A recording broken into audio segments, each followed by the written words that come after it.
أعزائي المشاهدين، السلام عليكم. في هذا الفيديو زيزو خارج تركيزه، اقتراح لإدارة الزمالك هقوله رزق على الله. البداية مع زيزو اللي بقاله أكتر من شهرين بعيد عن الملاعب وبعيد عن الاحتكاك والمباريات، وده طبعا هيأثر عليه كتير، بيأثر على أي لعيب حتى لو أحرف لعيب في العالم. لما بيبعد عن الملاعب فترة مستواه بيقل طبعا، وغير المشاكل اللي داخل فيها مع إدارة الزمالك والشكاوي وخوفه من سفره إلى أمريكا، هل هو شرعي ولا مش شرعي، وعقده اللي المفروض ينتهي بنهاية الكاس بعد بكرة إن شاء الله يوم 9 ولا بنهاية 6 زي ما اللوائح الاتحاد الدولي بتقول، على الرغم من أن اتحاد الكورة قال إن نهاية عقده بنهاية الكاس يوم 9/6، إلا إن الزمالك مش هيسكت وهيدنه يشتكيه، هيطلعه عن تركيزه، والأهلي مش هيستفيد بيه في بطولة العالم للأندية ومش هيدي الأهلي حاجة.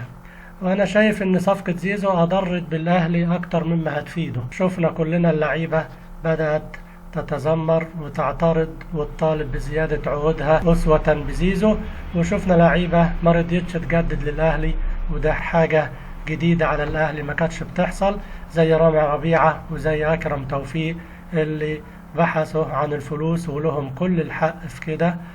وحكاية إن الأهلي وجماهير الأهلي والفضل والجميل والكلام ده كله خلاص ما عادش بيجيب مع اللعيبة، كان زمان وانتهى. دلوقتي كل لعيب بيدور على مصلحته، ومعادش انتماء، والأهلي هو اللي بدأ كده وهو اللي اتأثر وهيتأثر بكده. إلى جانب إن زيزو لو لعب هيلعب على حساب طاهر محمد طاهر ولا حسين الشحات، والاتنين ما يقلوش عنه ومستواهم رائع. فلو إدارة الأهلي الكلام اللي سمعناه إن هي تطلعه إعارة بعد كأس العالم للأندية، هيكون هو ده أقل الخسائر وحل لجميع المشاكل اللي ظهرت بعد التعاقد مع زيزو. ومن زيزو إلى إدارة الزمالك اللي بتلف على مدرب بقالها فترة. طبعا نادر لما نادي بيجيب مدرب الكيمياء بتاعته بتتوافق مع اللعيبة ويكون موفق ويحقق معاهم بطولات زي ما حصل مع جوميز. طبعا جوميز عمل نتائج رائعة مع الزمالك ومش عارفين يعوضوه، تعاقدوا مع جروس ومع بيسيرو بعد منه وما يدروش يحققوا اللي جوميز حققه، ومستوى الفريق في النازل، فبيدوروا على مدرب. وأنا بقول لهم إن عندنا جوميز المصري وهو أحمد مجدي اللي حاصل على أعلى الشهادات التدريبية من الاتحاد الدولي وبقاله 2 مع جوميز، وأنا بقول لكم إنه ما يقلش عن جوميز. أحمد مجدي راتبه دلوقتي في جهاز جوميز تقريبا 10,000 ريال أو 15,000، يعني حوالي 150,000 جنيه مصري. الزمالك لو اتفق معاه واداله الثقة وسنده ودعمه، والجماهير هترحب بكده. واحنا شفناه في المباراة الأخيرة اللي قادها بعد ما جوميز رحل في بطولة الكونفدرالية، قدر يقدم مباراة قوية وينجح في قيادة الفريق للفوز. فأحمد مجدي مدرب كبير، يا ريت إدارة الزمالك تقتدي بالأندية الكبيرة.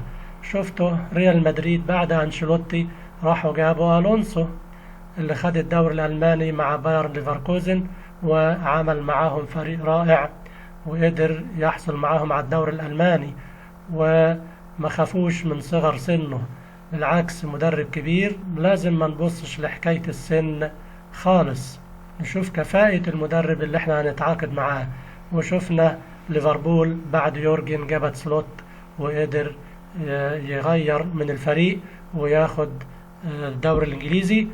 وشفنا برشلونة اللي جاب هانز فليك وقدر ياخد الكاس والدوري الاسباني، وكان قاب قوسين من الوصول لنهائي اوروبا. قليل لما تلاقي مدرب يقدر ينقل الفريق ويكون موفق ويحصل معاهم على بطولات. فالزمالك إذا كانش قادر يجيب جوميز، فعندنا جوميز المصري اللي ما يقلش حاجة عن جوميز. إدارة الزمالك يا ريت تقتدي بالأندية الكبيرة وتكمل الخطوة الاحترافية اللي عملوها بالتعاقد مع جورج إدوارد.